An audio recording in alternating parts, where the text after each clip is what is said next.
Indonesia Police Watch (IPW) meminta tim Sus Polri mengusut private jet yang digunakan Brigjen Hendra Kurniawan saat menemui keluarga Brigadir Yosua di Jambi. Siapa sebenarnya penyedia jet pribadi untuk Brigjen Hendra Kurniawan, mantan Karopaminal Divisi Propam Polri?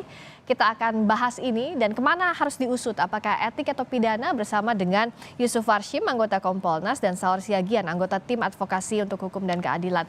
Selamat petang Bapak-Bapak. Selamat petang. Selamat petang, Mbak Yusuf. Selamat petang, Bang Saur. Selamat petang. Ini kan sebenarnya untuk penyedia private jet ini masih misteri ya. Munculnya dari pernyataannya IPW berbekal BAP-nya Brigjen Hendra Kurniawan bahwa ke Jambi itu disuruh Verdi Sambo menggunakan private jet. Nah, kalau dari Kompolnas, adanya dugaan temuan ini disidiknya harusnya ke etik atau pidana?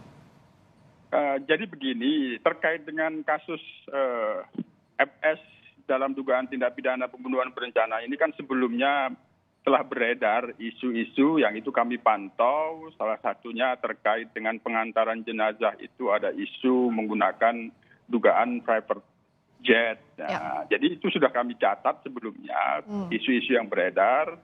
Dalam hal ini tentu barangkali yang dimaksud oleh BAP yang IPW itu tentu itu kaitan dengan pemeriksaan kode etik profesi yang bersangkutan ya. Sementara ini kan proses kode etik profesi yang bersangkutan itu kami pantau masih dalam proses penyiapan berkas-berkasnya untuk segera bisa disidangkan.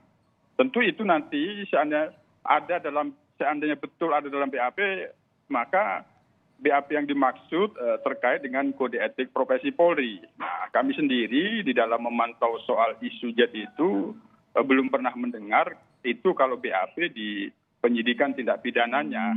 Sementara kan untuk Hendra Kurniawan ini kan terkait dengan tindak pidana itu masuk cluster obstruction of justice. Barangkali itu nanti lebih tepat ada pada pemeriksaan kode etik profesi yang kita harap nanti bisa segera yang bersangkutan disidangkan. Nanti kita lihat apakah itu menjadi bagian yang fakta-fakta yang ada dalam sangkaan terhadap yang bersangkutan, itu nanti kita pantau bagaimana sesungguhnya terkait dengan isu private jet dalam mengantar jenazah Brigadir J beberapa waktu lalu itu. Oke, kalau Kompolnas lihatnya lebih tepatnya ke etik, kalau dari Pak Saur ini tepatnya ke etik atau bisa juga ke arah pidana? Mbak Priska, kalau betul nama atau kan nomornya kan sudah ada itu dirilis oleh IPW. Nah, kalau betul bahwa pemilik dari jet pribadi ini adalah berkaitan kepada konsorsium judi, jelas terang benderang ini sebenarnya masuk pidana korupsinya.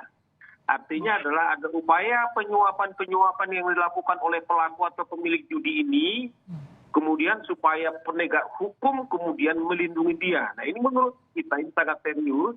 Mestinya ini harus segera ditindaklanjuti seperti pesan dari Pak Sigit. Bahwa judi ini kan penyakit masyarakat. Kalau apa yang info oleh PPATK ada sekitar 155 triliun uang yang beredar soal judi online. Ini sangat serius, Mbak. Tapi berarti Pak Saur kalau untuk arahnya ke pidana, apalagi terkait dengan konsorsium judi yang diduga, akan lebih panjang lagi layernya kita bicara. Karena pembuktiannya pun harus lebih panjang lagi. Apakah betul misalnya private jet itu terkait dengan konsorsium judi? Apakah betul atau tidak ada tindak pidana perjudian dan sebagainya? Nah, kalau kita lihat kan misalnya kan nomornya sudah ada itu. Jet pribadinya kan sudah muncul kemudian di berbagai pemberitaan. Nah, tinggal kan didalamin, itu sangat sederhana sebenarnya. Artinya misalnya begini, apakah betul karena yang pastikan Saudara Hendra Kurniawan ini adalah masuk di daftar daripada yang gambar-gambar chat yang beredar. Nah, kemudian juga IPW sudah menyalir juga, kemudian perusahaannya apa, tempatnya di mana, bahkan orangnya, saya kira sudah tinggal menindaklanjuti. Artinya informasi ini atau dugaan awal ini kan sudah sangat terang benderang. Maksud kita begini, Mbak Priska, ini yang selalu saya bilang bagaimana Mabes Polri, bayangkan polisi, kemudian dikendalikan oleh bajingan para penjudi. Hati-hati dengan pemilihan kata ya, Pak Saur, kita sedang live di sini. Saya ingatkan. Ya, makanya menurut saya ini adalah tindakan yang sangat serius seperti janji daripada Pak Kapolri. Tidak ada. Jadi harus diusut tuntas begitu. Para katakanlah orang yang bermain-main wewenangnya untuk memelihara daripada katakanlah yang jelas di judi online atau judi biasa kan Pak Siki sudah bilang harus diberantas. Nah, saya kira ini momentum yang paling baik kepada kepolisian. Segera menindaklanjuti, jangan sampai kemudian kerak-keraknya aja, sementara kedalamannya itu kemudian tidak ditindaklanjuti. Itu kalau dari Kompolnas saya mau minta dijelaskan Pak Yusuf, sebenarnya untuk mendapatkan fasilitas jet pribadi ini lazim atau tidak, boleh atau tidak untuk anggota Polri? Ya, itu kan nanti ada dalam proses pemeriksaan. Apakah benar ada penggunaan jet pribadi? Jet pribadinya itu apakah itu disewa? Siapa yang menyewa? Dan bagaimana anggaran atau biaya sewanya? Kan itu nanti dalam proses pemeriksaan dugaan pelanggaran kode etik profesi dalam rangkaian peristiwa pengantaran jenazah yang itu menjadi rangkaian dari dugaan tindak pidana pembunuhan berencana, atau yang skenario awal itu tembak-menembak, itu kan bagian dari kasus pembunuhan berencana itu sendiri, bagian dari kasus obstruction of justice. Nah, terkait dengan penyewaan jet itu tentu akan menjadi terang ketika itu ada dalam proses pemeriksaan kode etik. Nah, yang kedua terkait dengan dugaan tindak pidananya kalau itu dikaitkan dengan konsorsium 303, kami sendiri kan beberapa waktu lalu juga telah menyampaikan satu saran terkait dengan beredarnya bagan-bagan itu penting untuk didalami oleh cyber.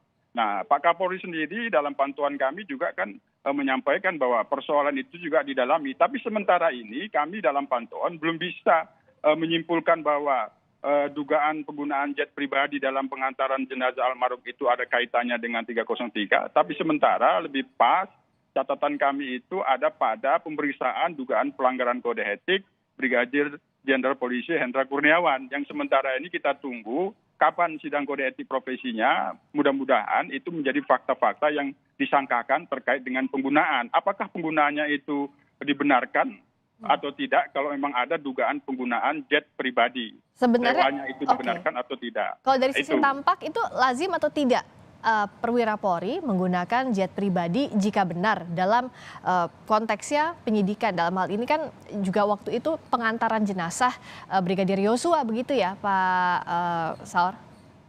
Kalau untuk perjalanan dinas Pak, izin untuk Pak Saur dulu. Ya, silakan. Pak Saur. Saya pikir kalau logik kita kan kemudian bisa menganalisa Mbak Krista, Pak Yusuf, katakanlah apa urgensi, karena ini kan banyak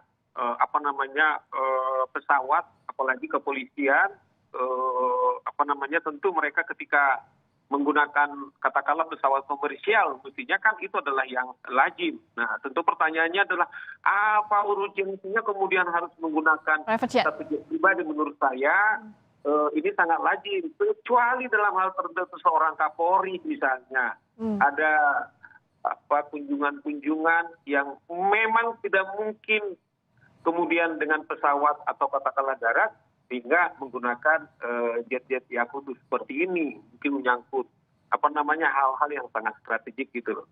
Oke. Nah, kalau tadi Pak Yusuf mau menjelaskan soal perjalanan dinas bagaimana? Ya, itu tadi sudah dijelaskan oleh Bang Saur sebagian. Perjalanan dinas itu kan tentu menggunakan pesawat komersil. Nah, cuman dalam hal terkait dengan ini kan masih dugaan, kita belum bisa menyimpulkan apapun. Ini harus terang dulu dugaannya apakah benar ada di dalam pemeriksaan saat mengantarkan jenazah almarhum Brigadir J itu menggunakan pesawat. Nah, pesawatnya apakah itu pesawat sebagaimana lazimnya digunakan dalam perjalanan dinas, penggunaan pesawat komersil sebagaimana kita biasa, atau sewa daripada jet pribadi. Kan ini tentu harus terang dulu. Jadi harus valid dulu soal informasi itunya Pak Yusuf ya. Apakah betul jet pribadi, apakah betul disediakan pihak ketiga begitu ya?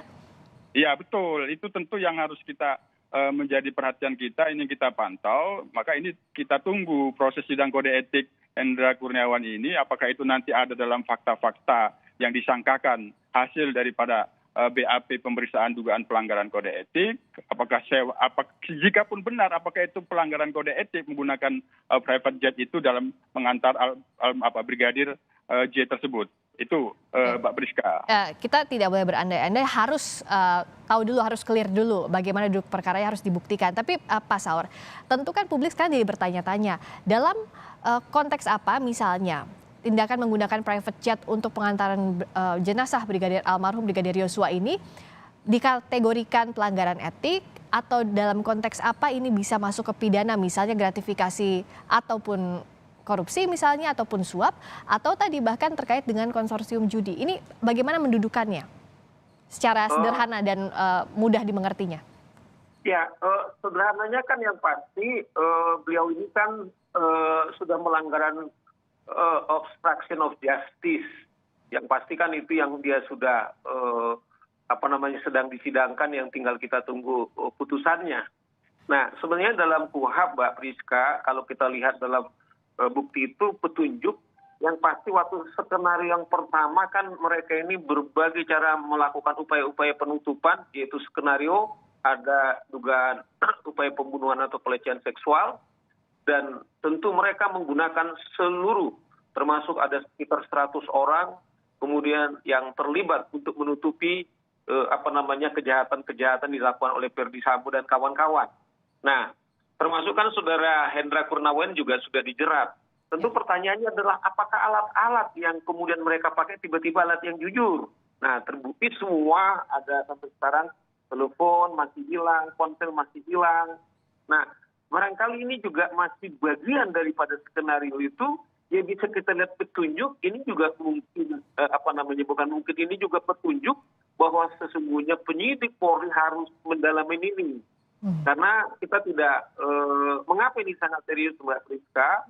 Karena kembali simbol yang disasar itu adalah Karo Paminal yang sangat strategik, dan seperti yang kita berkali-kali mengatakan, mereka ini adalah simbol moral daripada kepolisian.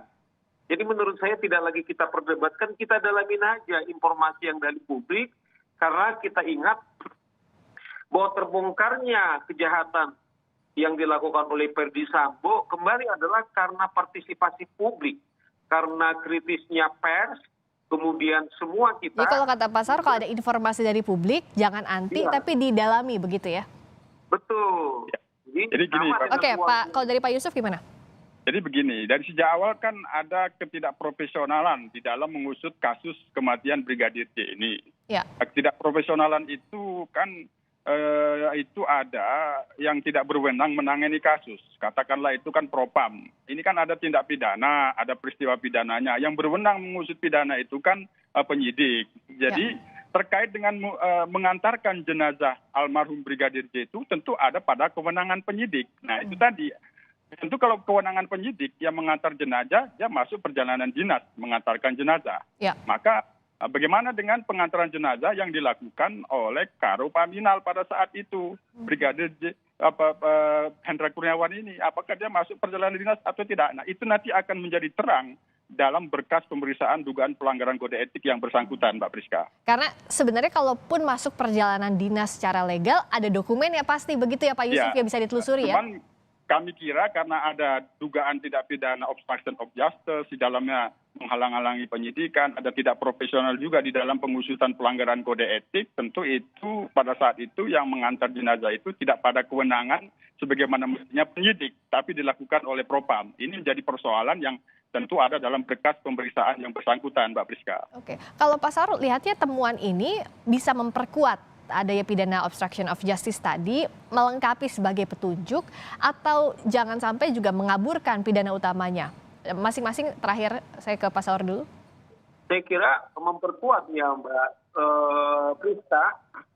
Artinya tadi Pak Yusuf sudah kasih clue sungguhnya, bahwa soal pengantaran daripada jenazah itu bukan bagian daripada program apalagi Karo Paminal. Ada bagian khusus yang sesungguhnya yang mengurusi soal jenazah-jenazah seperti itu. Nah, yang kedua itu yang kita bilang bahwa yang mati ini adalah seorang brigadir, tetapi bagaimana seriusnya segala daya upaya yang dilakukan untuk menutupi yang kasus yang pertama itu, menurut saya ini sangat memperkuat ya obstruction of justice, tetapi jauh lebih penting menurut saya Mbak Priska, Ya. karena itu kan sudah disidik.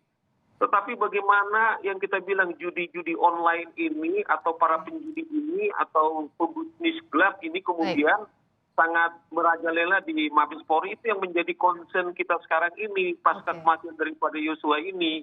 Praktek suap menyuap, kemudian yang kita juga dengar seperti di Kapolres Jakarta Selatan. Nah, saya kira ini juga cermin sambo-sambo yang lain. Nah, itu sebabnya menurut saya ini harus kita dorong, kita dalamin seperti harapan daripada Pak Sigit. Ini mau kalau kita bicara reformasi struktur, misalnya, tetapi kultur suap menyuap itu, saya kira itu juga sangat fundamental sekarang ada di Mabes Polri. Baik, disidik kami tangkap maksudnya termasuk juga kultur. Itu juga yang harus dievaluasi. Silakan Pak Yusuf. Kami kira terkait dengan isu dugaan penggunaan private jet pengantaran jenazah almarhum Brigadir ini, kita tunggu dulu pemeriksaan sidang kode etik profesi Hendra Kurniawan nanti seperti apa, fakta-fakta dalam sangkaannya. Kita lihat dulu nanti. Yang penting ini tentu isu ini telah dicatat oleh pihak Propam Polri. Baik, kita tunggu fakta-fakta nantinya harus diungkap, dirunut secara terang benderang karena masuk dari penyidikan kasus pembunuhan Yosua juga ini masih satu rangkaian. Terima kasih Pak Yusuf Warshim, terima kasih Pak Saur Siagian telah bergabung di Kompas Petang.